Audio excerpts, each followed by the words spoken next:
আসসালামু আলাইকুম প্রিয় চাকরি প্রার্থী ভাই বোনেরা, আজকের ভিডিওতে আপনাদের স্বাগতম। বন্ধুরা, আপনারা যারা বাংলাদেশ নৌবাহিনীর অফিস সহায়ক পদে আগামী 21শে আগস্ট তারিখে পরীক্ষা দিতে চলেছেন, এই ভিডিওটি তাদের জন্য অত্যন্ত ইম্পর্টেন্ট।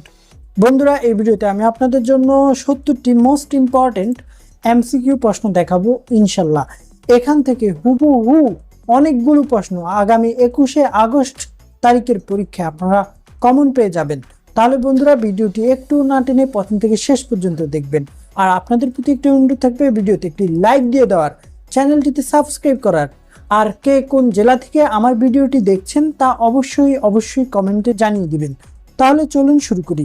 বন্ধুরা, প্রথমে আমরা দেখব বাংলা প্রশ্ন। বাংলা আপনাদের জন্য বাংলা থেকে থাকবে 20টি প্রশ্ন। প্রথম প্রশ্নটি হলো, নিচের কোন বানানটি শুদ্ধ? উত্তর হচ্ছে খ, মুমূর্ষ।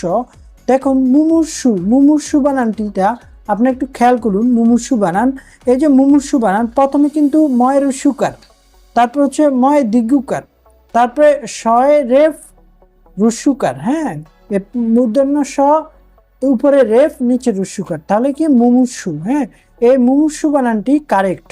তারপর বন্ধুরা, আমরা যে 2 নম্বর প্রশ্ন দেখি, তাহলে বলা হয়েছে ষড়যন্ত্র শব্দের সঠিক সন্ধি বিচ্ছেদ কোনটি? উত্তর হচ্ছে শর্ট যোগ যন্ত্র, অর্থাৎ শর্ট যোগ যন্ত্র, ষড়যন্ত্র। হ্যাঁ, তাহলে এই বানানটি কিন্তু কারেক্ট সন্ধি বিচ্ছেদ।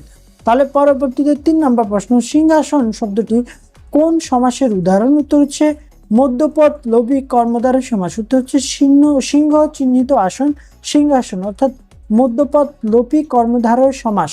তাহলে বন্ধুরা, পরবর্তী প্রশ্ন 4 নম্বর, ডুমুরের ফুল বাগধারার সঠিক অর্থ কি?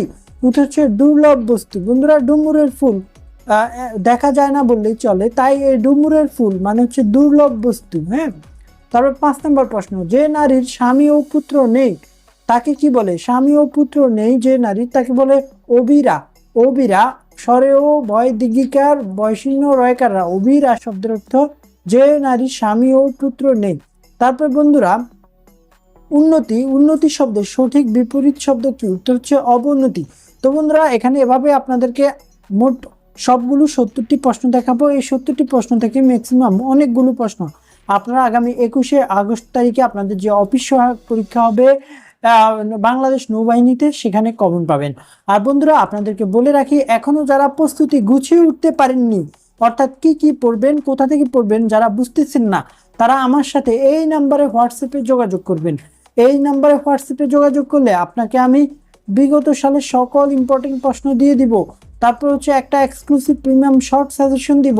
তারপরে আপনাদের পরীক্ষার আগের দিন রাতে আরও 5 set exclusive premium model test দিব, যেগুলো কিনা হুবহু পরীক্ষার অনুরূপ। অর্থাৎ আপনাকে এখন দিব 4 সেট, আর পরীক্ষার আগের দিন রাতে আরও 1 সেট ইম্পর্টেন্ট মডেল টেস্ট দিব, যেটা কিনা হুবহু মূল পরীক্ষার অনুরূপ তৈরি। তাহলে এই যে আপনাকে দিলাম বিগত সালের সকল প্রশ্ন, তারপর হচ্ছে আপনাকে মোস্ট ইম্পর্টেন্ট একটা এক্সক্লুসিভ প্রিমিয়াম শর্ট সাজেশন, তারপর হচ্ছে বিগত সালের, তারপর আপনাকে বিগত সালের প্রশ্নের আলোকে তৈরি, মানে হুবহু মূল পরীক্ষা যেমন প্রশ্ন আসবে সেরকম একটা মডেল প্রশ্ন সেট 5 সেট এরকম দিব। তাহলে এই যে 3 ধাপে আপনার প্রস্তুতি হয়ে যাবে কিন্তু, এবং সেটা খুব কম সময়ের ভিতর। অর্থাৎ আপনি পড়বেন কম, কিন্তু কমন পাবেন সবচেয়ে বেশি। আর সবচেয়ে বেশি কমন পেলে আপনি খুব সহজে কিন্তু আগামী 2-3 দিন পরেও আপনি পরীক্ষাটিতে পাশ করে ফেলতে পারবেন। তাই বন্ধুরা, যারা এই শর্ট সাজেশন নিতে চান এবং নিয়ে পরীক্ষাটিতে ভালোভাবে পড়ে চাকরিটি পেতে চান, তারা এই নাম্বারে যোগাযোগ করবেন, হোয়াটসঅ্যাপে মেসেজ দিলেই হবে। তাহলে বন্ধু, পরবর্তী প্রশ্ন 7 নম্বর, পৃথিবী শব্দের সমার্থক শব্দ কোনটি? উত্তর হচ্ছে মেদিনী। মেদিনী শব্দের অর্থ হচ্ছে পৃথিবী শব্দের সমার্থক শব্দ। দেখুন, পৃথিবী শব্দের আরও কিছু সমার্থক শব্দ রয়েছে, সেগুলো হচ্ছে ধরণী, বসুন্ধরা, অবনী। আর অম্বু শব্দের অর্থ হচ্ছে পানি, অনল শব্দের অর্থ হচ্ছে আগুন, আর সমীরণ শব্দের অর্থ হচ্ছে বাতাস। তো এখানে যে শব্দের অর্থগুলো বললাম সেগুলো অনেক ইম্পর্টেন্ট। তারপর দেখুন, ডাক্তার ডাকো, এখানে ডাক্তার কোন কারকে কোন বিভক্তি? ডাক্তার ডাকো, ডাক্তারকে ডাকো, অর্থাৎ হচ্ছে এটা কর্মে শূন্য। হ্যাঁ, কর্মকারকে শূন্য বিভক্তি। তারপরে 9 নম্বর, অগ্নিবীণা কাব্যের রচয়িতাকে? উত্তর হচ্ছে অগ্নিবীণা কাব্যের রচয়িতা কাজী নজরুল ইসলাম। অগ্নিবীণা কাব্যটি 1922 সালে প্রথম প্রকাশিত হয়। এটি কাজী নজরুল ইসলামের প্রথম কাব্যগ্রন্থ। অগ্নিবীণা কাব্যের প্রথম কবিতার নাম হচ্ছে প্রলয় উল্লাস, দ্বিতীয় কবিতা হচ্ছে বিদ্রোহী। তাহলে পরবর্তী প্রশ্নটি হলো 10 নম্বর, বাংলা বর্ণমালায় মাত্রাহীন বর্ণ কয়টি? দেখুন বাংলা বর্ণমালায় মাত্রাহীন বর্ণ হচ্ছে 10টি। দেখুন বন্ধুরা, বাংলা বর্ণমালায় মোট বর্ণ রয়েছে 50টি, তার মধ্যে স্বরবর্ণ রয়েছে 11টি, ব্যঞ্জন বর্ণ রয়েছে 39টি। আর এই 50টি বর্ণমালার মধ্যে বন্ধুরা, এই 50টি বর্ণমালার মধ্যে আপনাদের জন্য পূর্ণমাত্রার বর্ণ রয়েছে 32টি, অর্ধমাত্রার বর্ণ রয়েছে 8টি, আর মাত্রাহীন বর্ণ রয়েছে 10টি।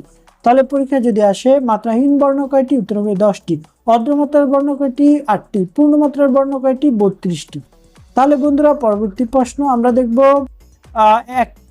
11 নম্বর প্রশ্ন, গীতাঞ্জলি কাব্যগ্রন্থের জন্য রবীন্দ্রনাথ ঠাকুর কত সালে নোবেল পুরস্কার পান? উত্তর হচ্ছে 1913 সালে নোবেল পুরস্কার পান।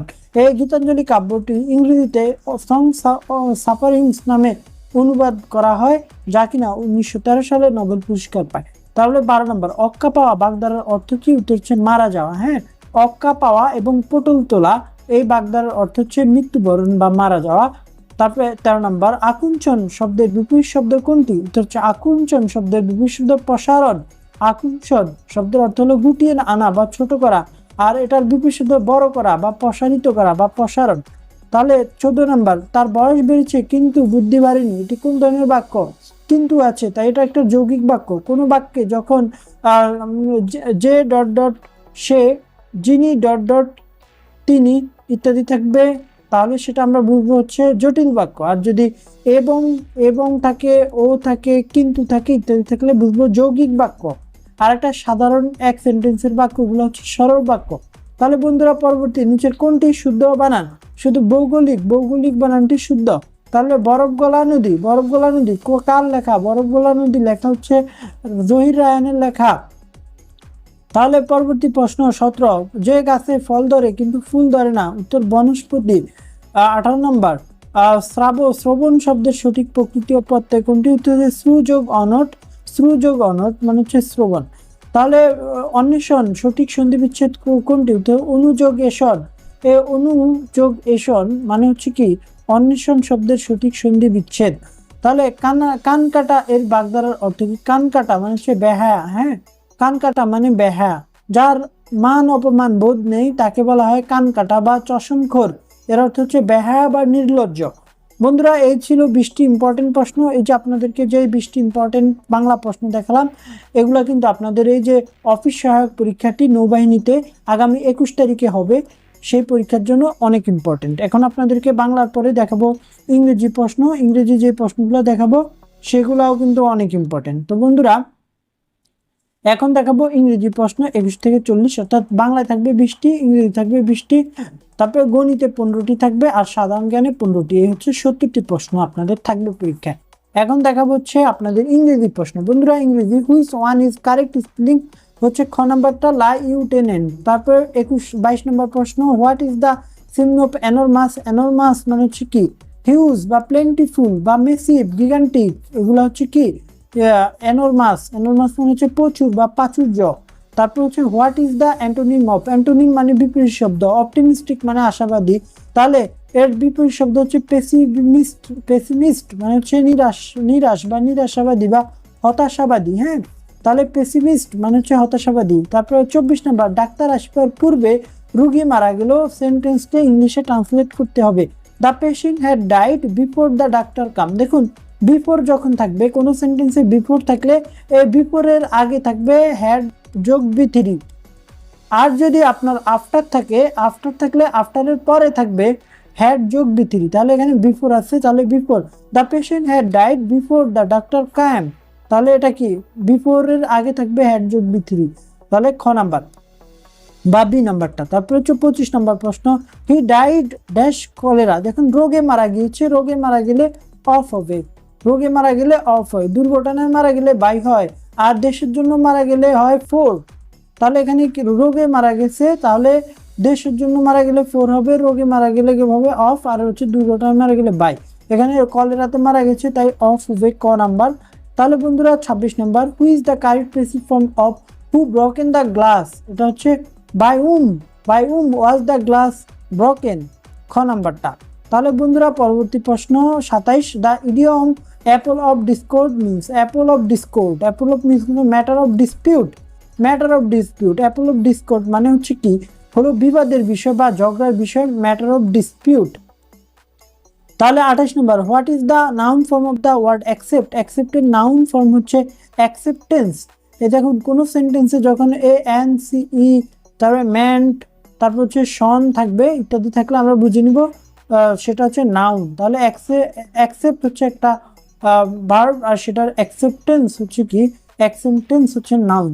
তাহলে 29 number, one of my friend dash giving to Dhaka, এর উত্তর হচ্ছে ইজ গিভিং টু ঢাকা। দেখুন ওয়ান অফ মাই ফ্রেন্ড মানে আমাদের বন্ধুর মধ্যে একজন, তাহলে একজন হচ্ছে কি সিঙ্গুলার নাম্বার, তাই এটা হচ্ছে ইজ। তাহলে বন্ধুরা পরবর্তী, he suffers dash fever, suffer from, হ্যাঁ রোগে সে হচ্ছে জ্বরে আক্রান্ত, অর্থাৎ হচ্ছে জ্বরে ভুগতেছে, সেজন্য সাফার ফ্রম হবে। তারপরে the phrase by large and by and large, by and large মানে কি মোস্টলি, বাই অ্যান্ড লার্জ ফ্রেজটি হলো মোটের উপর বা প্রধানত বা মোস্টলি বা অন দ্য হোল বা টোটাল। তাহলে বাই অ্যান্ড লার্জ মানে হচ্ছে টোটাল, বাই অ্যান্ড লার্জ মানে টোটাল, মোস্টলি বা হচ্ছে অন দ্য হোল, এটা হচ্ছে বাই অ্যান্ড লার্জ। তারপরে what is the feminine gender of nephew, nephew মানে কি বাতিজি বা ভাগ্নে, স্ত্রীলিঙ্গ হচ্ছে নিসি বা নিস। তারপর হচ্ছে দেখুন পরবর্তী প্রশ্ন, I had money I dash car, if এটা হবে কি আই উড বাই কার, হ্যাঁ if I had money I would buy car, খ নাম্বার। তারপর হচ্ছে 34, select the plural form of the word oasis, oasis is plural for oases, হ্যাঁ oasis, তাহলে এটা প্লুরাল ফর্ম বি নাম্বারটা। M R Rahim is dash honest man, তাই না, is an honest man. তাহলে may Allah bless you dash, which type of sentence is this? তাহলে may আল্লাহ এটা হচ্ছে একটা অপটেটিভ সেন্টেন্স, প্রার্থনা, ইচ্ছা, প্রার্থনা, আশীর্বাদ বুঝালে সেটা হচ্ছে অপটেটিভ সেন্টেন্স, অনুরোধ, আদেশ, উপদেশ বুঝালে ইম্পারেটিভ সেন্টেন্স, জিজ্ঞাসা বুঝালে ইন্টারোগেটিভ সেন্টেন্স, আর সাধারণ বা বিবৃতিমূলক বাক্যকে বলা হয় অ্যাসার্টিভ সেন্টেন্স। তাহলে may Allah bless you optative sentence. What would you mind dash a cup of tea, তাহলে would you mind having a cup of tea, would you mind having a cup of tea, তাহলে এটা হবে having a mind, হ্যাঁ তাহলে ing যুক্ত হবে, would you mind having a cup of tea হবে, তাহলে সি নাম্বার। তাহলে 38 number, find the correct spelling হচ্ছে অ্যাকোমোডেশন, অ্যাকোমোডেশন হচ্ছে কারেক্ট, ডবল সি আছে ডবল এম আছে, তাহলে কারেক্ট হচ্ছে সি নাম্বারটা। তাহলে অল্প বিদ্যা ভয়ঙ্করী, দ্য ইংলিশ প্রভাব is dash, a little learning is a dangerous thing, a little learning is a dangerous thing, অল্পবিদ্যা হচ্ছে ভয়ঙ্করী, এটা অ্যান্সার। তাহলে বন্ধুরা a person who writes a book is called কি, অথর মানে যিনি লেখক তাকে বলা হয় অথর, যিনি কি লিখেন, যিনি কবিতা লিখে তাকে বলে পয়েট, তাহলে কি, তাহলে বন্ধুরা আর যিনি প্রকাশ করেন তাকে বলা হয় পাবলিশার। তো বন্ধুরা এই যে ইংলিশে 40-20টি প্রশ্ন দেখালাম, এগুলো কিন্তু মোস্ট ইম্পর্টেন্ট। আর বন্ধুরা এমনই ইম্পর্টেন্ট প্রশ্ন নিয়ে আমরা তৈরি করছি এক্সক্লুসিভ প্রিমিয়াম সাজেশন। আপনারা যদি লাস্ট টাইম অর্থাৎ যারা এখনো প্রস্তুতি গুছিয়ে উঠতে পারেননি, তারা যদি কম সময়ে আগামী 3-4 দিন ভালোভাবে পড়ে ভালোভাবে প্রস্তুতি নিচ্ছেন, তাহলে এই নাম্বারে যোগাযোগ করবেন, তাহলে আপনাকে একটা শর্ট এক্সক্লুসিভ প্রিমিয়াম সাজেশন দিব, বিগত সালের সকল প্রশ্ন দিব, আর দিব 5 সেট প্রিমিয়াম মডেল টেস্ট। এই 5 সেট মডেল টেস্ট হুবহু মূল পরীক্ষার অনুরূপ তৈরি। আপনারা তাহলে বুঝে যাবেন যে পরীক্ষায় কী ধরনের প্রশ্ন আসবে এবং কিভাবে আপনারা অ্যান্সার করলে ফুল মার্কস পাবেন। তো এই 3টা জিনিস যদি নিতে চান তাহলে এই নাম্বারে যোগাযোগ করবেন, মাত্র 200 টাকা। তাহলে বন্ধুরা পরবর্তী প্রশ্ন আমরা দেখব গণিত। গণিত দেখুন, গণিতে 15টি প্রশ্ন থাকবে, সাধারণ জ্ঞানেও 15টি প্রশ্ন থাকবে। গণিতে টাকায় 5টি দরে লেবু কিনে টাকায় 4টি দরে বিক্রি করলে শতকরা লাভ হবে। এখানে কত? এখানে দেখুন আপনি যদি একই দামে অর্থাৎ 5টি জিনিস কিনে একই দামে চারটি বিক্রি করে দেন, তাহলে আপনার কাছে কোনো লাভ, আপনার কোনো টাকা লস হবে না, কিন্তু আপনার কাছে একটা জিনিস থেকে যাবে, তাই না, একটা লেবু থেকে যাবে, তাহলে লাভ হবে কত? একটা লেবু। তাহলে আপনি 4টা বিক্রি করলেন, 4টায় লাভ হচ্ছে একটা, তাহলে এটাকে শতকরা প্রকাশ করে দিবেন, তাহলে 100কে 4 দিয়ে ভাগ করলে হবে 25%, তাহলে কত? খ নাম্বারটা। তাহলে এবার 42 নম্বর প্রশ্ন, দুটি সংখ্যার অনুপাত 5:6, তাদের গসাগু, তাহলে লসাগু কত? দেখুন আমরা জানি লসাগু বের করার একটা সূত্র আছে, লসাগু সমান সমান দুটি সংখ্যার অনুপাত দ্বয়ের গুণফল যোগ গুণন গসাগু, তাহলে লসাগু সমান সমান হচ্ছে অনুপাত দ্বয়ের গুণফল আমরা এখানে দিয়ে দিব 5:6 গুণ হচ্ছে 4, 4 × 5 = 20, আর হচ্ছে 6 × 2 = 12, তাহলে 120।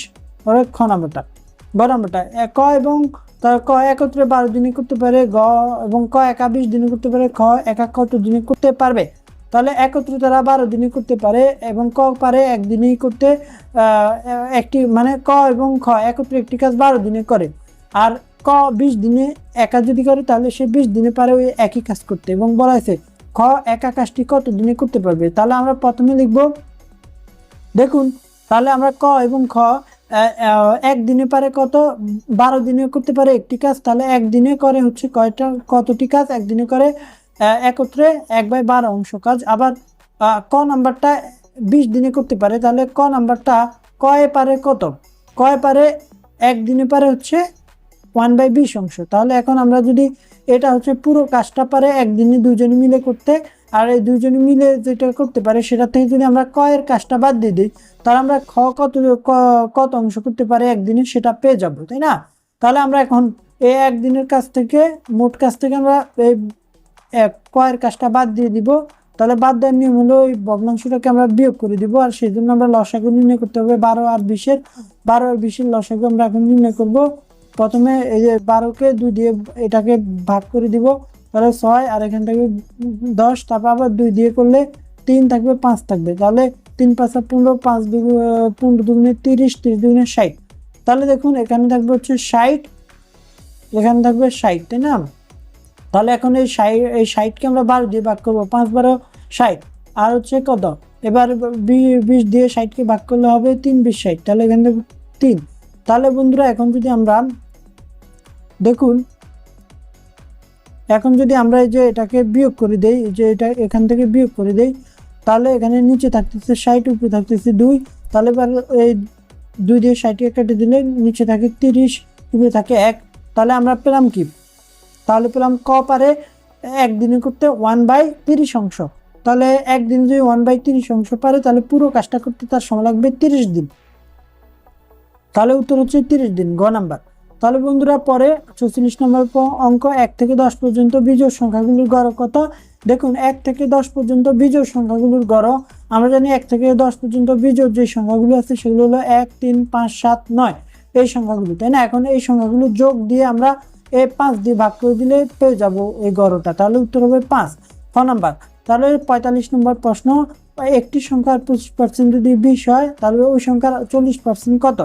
দেখুন একটি সংখ্যার 25% 20, তাহলে ওই সংখ্যার 40% কত। দেখুন আমরা পেলাম একটা সংখ্যা ধরি x, তাহলে x এর 20%, x এর 25% সমান সমান কত, 20, তাই না? তাহলে এখন আমরা এটাকে যদি আর গুণ করে দিই বা এক্সটাই পাশে রেখে এটাকে এই পাশে নিয়ে যাই, তাহলে উত্তর হবে হচ্ছে 20 গুণন 100 বাই হচ্ছে নিচে থাকবে 25। তাহলে 25 দিয়ে 100কে ভাগ করে দিই, তাহলে উপরে থাকবে 4, তাহলে 4 গুণন 20 হচ্ছে 80। তাহলে আমরা পেলাম হচ্ছে 80। এই 80 হলো সংখ্যাটি হলো 80, 80 এর অর্থাৎ সংখ্যাটি 80। এখন বলা হচ্ছে এই একটা সংখ্যার 25% 20, অর্থাৎ 80 এর 25% হলো 20। তাহলে বলছে এই 80 এর 40% কত। তাহলে এবার আমরা 80 এর 40% নির্ণয় করি, 80 গুণন 40/100। তাহলে এখানে দেখুন এই শূন্য কাটা, আর এই শূন্য কাটা, তাহলে 4 দুগুণে 8,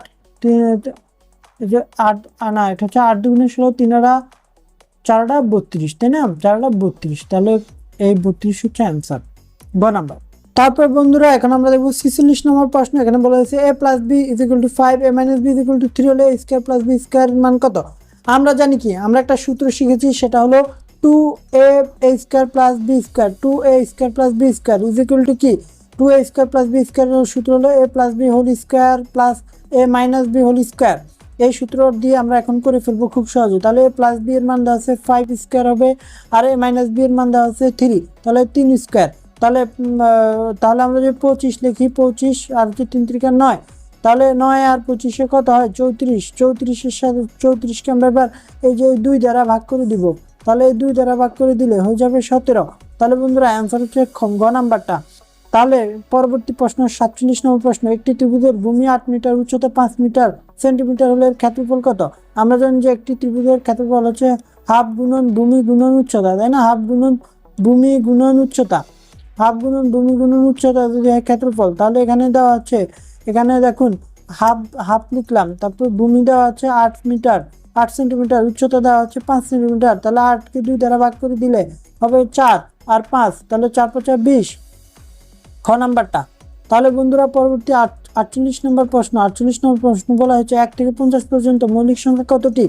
বন্ধুরা আমরা একটা সূত্র শিখেছি, কোনটা? 4 4 2 2 3 2 2 3 2 1, অর্থাৎ 1 থেকে 100 পর্যন্ত মৌলিক সংখ্যা রয়েছে কয়টি?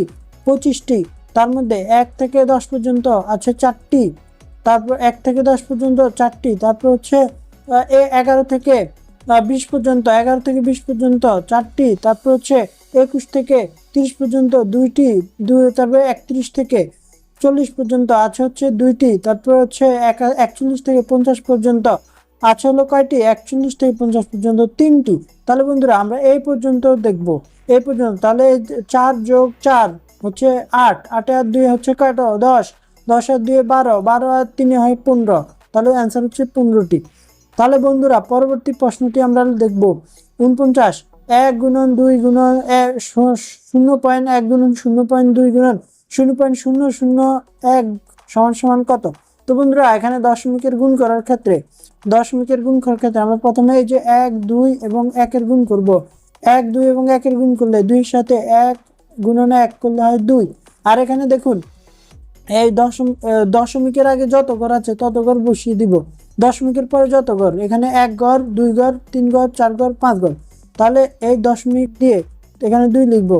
1 ঘর হলো 2 ঘর 3 ঘর 4 ঘর 5 ঘর, হ্যাঁ, তাহলে 1 ঘর 2 ঘর 3 ঘর 4 ঘর 5 ঘর, তাহলে অ্যান্সার হচ্ছে 0.4টা 0 তারপরে 2, তাহলে এটা হচ্ছে অ্যান্সার। তাহলে কোনটা হয়? গ নাম্বারটা। তাহলে বন্ধুরা 50 নম্বর প্রশ্ন, 2x - 2x - 4 10 হলে x এর মান কত? উত্তর হচ্ছে গ নাম্বারটা। এখানে এইভাবে ক্যালকুলেশন করলে খুব সহজে এটার মান বের করা যাবে। তাহলে 10, তাহলে আমরা এখানে 2x এই পাশের মাইনাস যদি এই পাশে যায় তাহলে প্লাস হয়ে যাবে, 10 × 4 তাহলে হচ্ছে 14, আর হচ্ছে এই 14 আর হচ্ছে এই যে 2 দিয়ে ভাগ, তাহলে x 7। হ্যাঁ, তাহলে তারপরে আমরা 51 নম্বর প্রশ্ন, বার্ষিক 5% মুনাফায় 500 টাকায় 2% মুনাফা কত? I = PNR বাই হচ্ছে 100, তাই না? একটা সূত্র আছে এখানে, P বলা হচ্ছে মুনাফা, আসল দেওয়া হচ্ছে 500 টাকা, আর হচ্ছে বছর হচ্ছে 2, আর হচ্ছে হার হচ্ছে 5 বাই হচ্ছে 100, তাহলে এই দুইটা শূন্য কাটা, 5 × 2 = 10, আর হচ্ছে 5 × 10 = 50, তাহলে কত? 50 টাকা, খ নাম্বার। 52 নম্বর প্রশ্ন, 1 4 9 16 25 ধারাটির পরবর্তী পদটি কত? দেখুন এখানে প্রথম পদের পার্থক্য হচ্ছে 3, পরবর্তী পদের পার্থক্য হচ্ছে 5, পরবর্তী পদের পার্থক্য হচ্ছে 16 থেকে 9 বাদ দিলে কত থাকে? 7, তার পরবর্তী পার্থক্য হচ্ছে 25 থেকে 16 বাদ দিলে কত হয়? 25 থেকে আপনি যদি 16 বাদ দেন তাহলে 9 হয়। অর্থাৎ দেখুন প্রতিবার পার্থক্যগুলো প্রতিবার 2 করে বাড়তেছে, তাই না? প্রথমে ছিল 3, পরে 5, পরে 7, পরে 9, তাহলে পরবর্তী পার্থক্যটা হবে 11, তাই না? তাহলে 25 এর সাথে 11 যোগ করে দিলে কত হবে? 36, তাহলে গ নাম্বারটা। তার 53, পিতা ও পুত্রের বয়সের সময়টি 50 বছর, পুত্রের বয়সের 4 গুণ হলে পুত্রের বর্তমান বয়স কত? দেখুন আমরা দেখবো যে পুত্রের বয়স ধরি x, তাহলে পিতার বয়স হচ্ছে 4x, 4x সমান তাহলে 4x হচ্ছে, ধরুন এখানে আমরা ধরবো যে পুত্রের বয়স x আর হচ্ছে পুত্রের বয়সের 4 গুণ, তাহলে 4x, তাই না? তাহলে দুইজনের বয়সের সমষ্টি সমান হচ্ছে 50। তাহলে এখন আমরা 5x = 50 সমান হচ্ছে 5 সমান হচ্ছে এই 5 দিয়ে 5 কাটা, তাহলে 10, তাই না? তাহলে 10। তাহলে 54 নম্বর, বর্গক্ষেত্রের এক বাহুর দৈর্ঘ্য 5 মিটার হলে এর ক্ষেত্রফল কত? বর্গক্ষেত্র হচ্ছে এক বাহুর দৈর্ঘ্য যদি হয় 5 মিটার, তাহলে ক্ষেত্রফল হচ্ছে 5 স্কয়ার সমান 25। তাহলে হচ্ছে পরবর্তী প্রশ্ন হলো x - 3 এর সম্প্রসারিত সূত্র করাটা। আমরা জানি, দেখুন দুইটা সূত্র আছে, a + b whole cube, a - b whole cube. তাহলে a + b হোল কিউবের সূত্র এখানে বলা হচ্ছে কত? সূত্র হচ্ছে a + b হোল কিউবের সম্প্রসারিত সূত্র হচ্ছে, এখানে বলা হয়েছে a - b হোল কিউবের সূত্র। আমরা আগে দেখবো a - b হোল কিউব হচ্ছে a cube - 3a square b plus 3ab square সমান কত? মাইনাস বি কিউব, তাই না? এই একটা সূত্র আছে। আর এ প্লাস বি হোল কিউবের সূত্র A cube plus 3 A square B plus 3 A B square plus B cube. তাহলে বন্ধুরা বলা হয়েছে সম্প্রসারিত সূত্র কত? দেখুন এখানে সম্প্রসারিত সূত্র আমরা দেখলাম এ মাইনাস বি। দেখুন এটা কোথায় আছে অপশনে? এটা আছে হচ্ছে এই যে খ নাম্বারে আছে, খ নাম্বারে। আবার দেখুন এখানে যদি এই যে এই সূত্রটা থেকে যদি আমরা এই সূত্রটাকে যদি আমরা এভাবে ভেঙে লিখি যে এ কিউব যদি আমরা এই এম এভাবে যদি লেখা যায় এ মাইনাস বি কিউব, তাহলে আর পরবর্তী থাকে হচ্ছে A square plus B plus 3ab square, তাই না? তাহলে এটাকে আর একটু ছোট করে লিখলে কিভাবে লেখা যায়? এখান থেকে আমরা কমন নিব 3ab, যদি কমন নিই তাহলে কি থাকবে? এখানে 3ab কমন নিলে a মাইনাস বি থাকবে। তাহলে আমরা এটাও অ্যান্সার পাচ্ছি, এটাও পাচ্ছি। তাহলে বন্ধুরা এই ছিল আপনাদের অঙ্ক। এইভাবে আপনাদের প্রত্যেকটা অঙ্কের ব্যাখ্যা কিন্তু আমাদের সাজেশনে দেওয়া আছে খুব সুন্দর করে, এবং আমাদের সাজেশনটা যদি আপনি পড়েন তাহলে ম্যাক্সিমাম প্রশ্ন কমন পাবেন। সাধারণ জ্ঞানে বন্ধুরা আপনারা যেহেতু নৌবাহিনীতে পরীক্ষা দিবেন, তাই না? আপনারা নৌবাহিনীর অফিস সহায়ক পদে পরীক্ষা দিবেন। তাহলে এই অফিস সহায়ক পদে যদি আপনি পরীক্ষা দেন তাহলে আপনাকে নৌবাহিনীর সম্পর্কে বিস্তারিত জানতে হবে। আর আমাদের সাজেশনে কিন্তু নৌবাহিনী সম্পর্কে বিস্তারিত তথ্য দেওয়া রয়েছে। নৌবাহিনীর সদর দপ্তর কোথায় অবস্থিত? উত্তর হচ্ছে বনানী, ঢাকা। তাহলে বাংলাদেশ নৌবাহিনীর স্লোগান বা মোটো কি? উত্তর হচ্ছে শান্তিতে সংগ্রামে সমুদ্রে দুর্জয়। এটা হলো নৌবাহিনীর স্লোগান। ইংরেজিতে বলা হয় in peace and war invincible at sea. এটা হলো স্লোগান ইংরেজি, আর এটা হচ্ছে বাংলা। তাহলে এটা আপনার মনে রাখতে হবে। 58 নম্বর প্রশ্ন, বাংলাদেশ নৌবাহিনীর সবচেয়ে বড় এবং আধুনিক ফ্রিগেট জাহাজের নাম কি? উত্তর হচ্ছে বানুজা বঙ্গবন্ধু। এটার নাম চেঞ্জ করা হয়েছে। হ্যাঁ, তাহলে পরবর্তী প্রশ্ন দেখুন। তারপর হচ্ছে বঙ্গবন্ধু মুক্তিযুদ্ধের সময় নৌবাহিনী কত নম্বর সেক্টরের অধীনে ছিল? উত্তর হচ্ছে 10 নম্বর সেক্টরে। তাহলে হচ্ছে পরবর্তী প্রশ্নটি, বাংলাদেশ নৌবাহিনীর সদস্য হিসেবে কে মুক্তিযুদ্ধে বীরশ্রেষ্ঠ খেতাব লাভ করেন? বাংলাদেশ নৌবাহিনীর কোন সদস্য মুক্তিযুদ্ধে বীরশ্রেষ্ঠ খেতাব লাভ করেন? উত্তর হচ্ছে রুহুল আমিন। ইঞ্জিন রুম আর্টিফিশাল রুহুল আমিন নৌবাহিনীর সদস্য ছিলেন। তিনি সাহসিকতার জন্য তিনি বীরশ্রেষ্ঠ উপাধি লাভ করেন। বাংলাদেশের বীরশ্রেষ্ঠ হয়েছিলেন সাতজন, তার মধ্যে যে ইঞ্জিন রুম আর্টিফিশাল রুহুল আমিন একজন, তিনি বাংলাদেশ নৌবাহিনীর সদস্য। তবে বাংলাদেশের সংবিধান মোট কয়টি অনুচ্ছেদ রয়েছে? উত্তর হচ্ছে 153টি। আয়তনের দিক থেকে বাংলাদেশের সবচেয়ে বড় জেলা কোনটি? উত্তর হচ্ছে রাঙ্গামাটি জেলা। তারপর হচ্ছে আর হচ্ছে সবচেয়ে ছোট জেলা হচ্ছে নারায়ণগঞ্জ। তাহলে বড় জেলা রাঙ্গামাটি, ছোট জেলা নারায়ণগঞ্জ। পদ্মা বহুমুখী সেতুর দৈর্ঘ্য কত? উত্তর হচ্ছে 6.15। তাহলে আন্তর্জাতিক সংস্থা জাতিসংঘ সদর দপ্তর কোথায় অবস্থিত? উত্তর হচ্ছে নিউ ইয়র্ক, যুক্তরাষ্ট্রে অবস্থিত। তাহলে জাপানের মুদ্রার নাম কি? জাপানের মুদ্রা হচ্ছে ইয়েন। দেখুন ইয়েন হচ্ছে জাপানের মুদ্রার নাম। হ্যাঁ, তারপর হচ্ছে উন। দেখুন একটা জিনিস, জাপানের উন হচ্ছে কোরিয়ার মুদ্রার নাম, ইয়েন হচ্ছে জাপানের মুদ্রার নাম, এবং ইউয়ান হলো চীনের মুদ্রার নাম। দেখুন তাহলে উন ইয়েন ইউয়ান। এই কোরিয়াটা হলো ছোট, এই কোরিয়ার মুদ্রার নাম ছোট উন। তারপরে তারপর হলো বড় হলো জাপান ইয়েন। তারপরে সবচেয়ে বড় ইউয়ান হচ্ছে চীন হচ্ছে দেশ হিসেবে সবচেয়ে বড়, তাদের মুদ্রার নামও সবচেয়ে বড়। এভাবে মনে রাখবেন। তাহলে পরবর্তী কম্পিউটারের মস্তিষ্ক বলা হয় কোনটাকে? উত্তর হচ্ছে সিপিইউ বা মাইক্রো প্রসেসর বা সেন্ট্রাল প্রসেসিং ইউনিটকে বলা হয় কম্পিউটার মস্তিষ্ক। তারপরে আধুনিক কম্পিউটার জনক কাকে বলা হয়? উত্তর হচ্ছে জন ফন নিউম্যানকে আধুনিক কম্পিউটার জনক বলা হয়। কম্পিউটার জনক হচ্ছেন চার্লস বেবেজ, কিন্তু আধুনিক কম্পিউটার জনক হচ্ছেন জন ফন নিউম্যান। তাহলে 68 বাংলাদেশের বর্তমান 2026 সালে রাষ্ট্রপতির নাম কি? উত্তর হচ্ছে মোহাম্মদ শাহাবুদ্দিন ছিলেন। তিনি ছিলেন কততম? তিনি ছিলেন হচ্ছে আগে 22তম, কিন্তু বর্তমানে তিনি চেঞ্জ হয়েছেন, তাই না? তিনি চেঞ্জ হয়েছেন। তাই বর্তমান রাষ্ট্রপতি হচ্ছে কে? বর্তমান রাষ্ট্রপতির নাম হচ্ছে মোহাম্মদ মেজর হাফিজ হচ্ছে বর্তমান রাষ্ট্রপতি, ভারপ্রাপ্ত রাষ্ট্রপতি মেজর হাফিজ। আর বর্তমানে 23তম রাষ্ট্রপতি হবেন কে? 23তম রাষ্ট্রপতি হবেন হচ্ছে মির্জা ফখরুল ইসলাম আলমগীর। তারা বাংলাদেশের 23তম রাষ্ট্রপতির নাম মির্জা ফখরুল ইসলাম আলমগীর। আর ভারপ্রাপ্ত ছিলেন কে? মেজর হাফিজ। আর হচ্ছে তাহলে বাংলাদেশের 26 সালে 23তম রাষ্ট্রপতির নাম হচ্ছে কে? ফখরুদ্দিন। হ্যাঁ, মির্জা ফখরুদ্দিন হচ্ছেন ফখরুল ইসলাম আলমগীর। মির্জা ফখরুল ইসলাম আলমগীর হচ্ছে 23তম রাষ্ট্রপতি, তার বাড়ি ঠাকুরগাঁও জেলায়। তাহলে পরবর্তীতে তিনি কিন্তু বিসিএস ক্যাডার ছিলেন। মির্জা ফখরুল ইসলাম আলমগীর একজন বিসিএস ক্যাডার ছিলেন, বিসিএস শিক্ষা ক্যাডার। তারপরে তিনি প্রথম চেয়ারম্যান নির্বাচন করেন, তারপরে 2001 সালে তিনি জাতীয় সংসদ নির্বাচন করেন এবং সর্বশেষ তিনি বিএনপির মহাসচিব নির্বাচিত হন। তারপরে মহাসচিব থেকে রাষ্ট্রপতি নির্বাচিত হয়েছেন। তিনি বাংলাদেশের 23তম রাষ্ট্রপতি। তাহলে 2024 সালে গ্রীষ্মকালীন অলিম্পিক গেমস কোথায় অনুষ্ঠিত হয়? উত্তর প্যারিসে। তাহলে 70 নম্বর প্রশ্ন, বাংলাদেশের স্বাধীনতার প্রথম অস্থায়ী সরকার কবে গঠিত হয়? উত্তর 10 এপ্রিল 1971। তো বন্ধুরা, এটা খুব একটা ইম্পর্টেন্ট না, কিন্তু আপনাদেরকে যে বাকি যে প্রশ্নগুলো আপনাদেরকে দেখালাম এখানে 69টি প্রশ্ন, এগুলো সবগুলো প্রশ্ন অনেক অনেক ইম্পর্টেন্ট আর আপনাদের পরীক্ষা আসার মতো। আর বন্ধুরা, আপনারা যে ফুল সেট প্রশ্ন কমন পেতে চান, মোস্ট ইম্পর্টেন্ট প্রশ্নগুলি নিয়ে আমরা যে এক্সক্লুসিভ প্রিমিয়াম সাজেশন রেডি করেছি সেটা নেবেন। সেটার মূল্য মাত্র 200 টাকা। এই 200 টাকাতে আপনাকে বিগত সালের সকল ইম্পর্টেন্ট প্রশ্ন দিয়ে দিব। বিগত সালের প্রশ্নগুলো পড়লে আপনি অনেকগুলো প্রশ্ন হুবহু কমন পাবেন। তারপর আমাদের সাজেশনটা দিয়ে দেবো, সেখান থেকে অনেকগুলো প্রশ্ন কমন থাকবে। আর আমরা 5 সেট মডেল টেস্ট দিব, সেখান থেকেও ম্যাক্সিমাম প্রশ্ন কমন পাবেন। তাহলে এটা পড়তে আপনার এই 2-3 দিনে আপনি খুব সহজে কিন্তু পড়ে ফেলতে পারবেন। আর পড়ে ফেললে আপনি ম্যাক্সিমাম প্রশ্ন কমন পেয়ে খুব সহজে কিন্তু কম পড়ে পরীক্ষায় পাস করতে পারবেন। তো বন্ধুরা, আজকের মতো এ পর্যন্তই। আল্লাহ হাফিজ।